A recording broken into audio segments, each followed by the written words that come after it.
Hello, this is Builder Elephant, and welcome back to another review of the LEGO Ninjago movie minifigure series. Today, we'll be taking a closer look at minifigure number 14, Shark Army Great White. At the beginning of the LEGO Ninjago movie, we learn that Lord Garmadon is constantly attacking Ninjago City with his shark army. Now, in typical LEGO fashion, this army consists of minifigures wearing uniforms and driving vehicles designed with an ocean theme. Now, while the theme might be silly, failing Lord Garmadon is not. Garmadon does not deal with excuses and is quick to fire his generals out of a volcano for the slightest offense or failure. We later discover that all these fired generals are hurled toward the same area. We meet Great White and other generals bent on revenge when the ninjas and Garmadon trek through the Forest of Dangers. The original dark blue leg piece lets us know exactly what this general has been through. While lots of minifigures have dark blue pants with light bluish gray lines for pockets and black shoes, these pants are burned and tattered.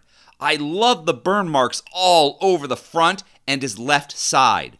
The red and orange makes it look like his clothes are still on fire, and the black shows us where the flames have burned his clothes. Now, I'm surprised there are no burn marks on the right side. The shoes are not a straight line, but dented and have been torn from walking through the thick forest. We get a hint of what we'll see on the torso piece with the melted gold tassel oozing down his right leg. The torso piece has a lot more detail than the one seen in the film. Rather than having a star sticker attached to the minifigure, LEGO printed one onto the torso piece.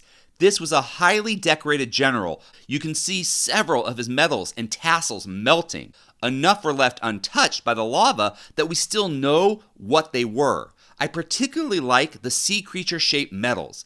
Lucky for our ex-general, his dark red sash and front of his uniform was untouched by the flames. Even his tie and undershirt still look crisp.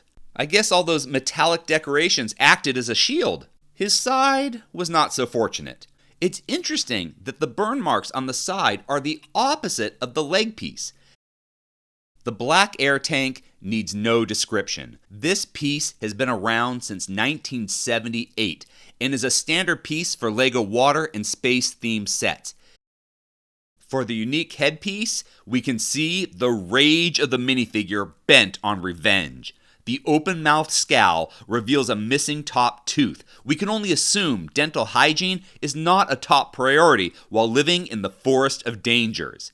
His right eye is slightly more closed than the left to show us the madness trying to escape.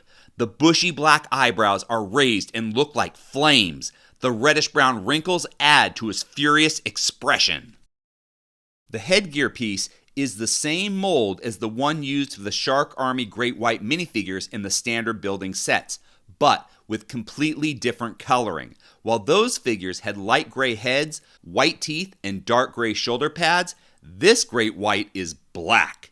I love how this helmet has a shark's head attached to shoulder pads with hoses and electrical gadgets. It's a nice blend of the classic minifigure shark headgear piece and minifigure scuba gear.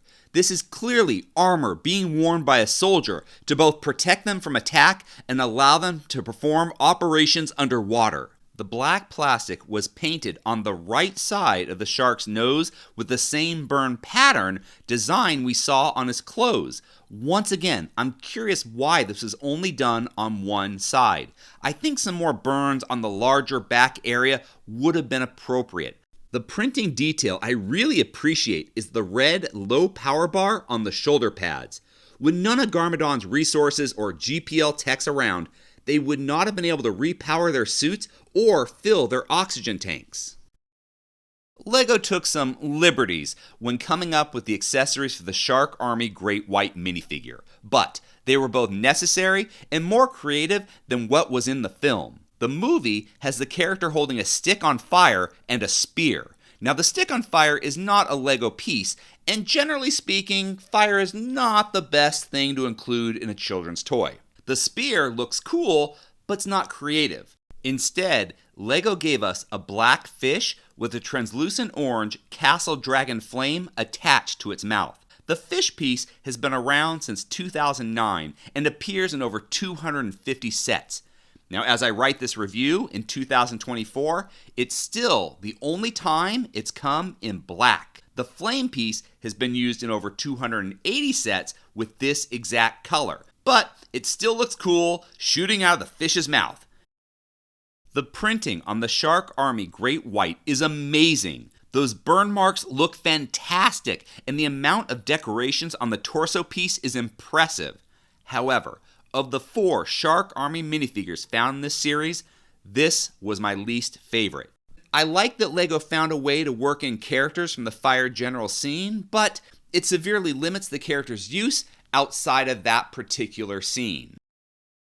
If you enjoyed this video, please subscribe or check out some of our other videos. Until next time, let's keep building together.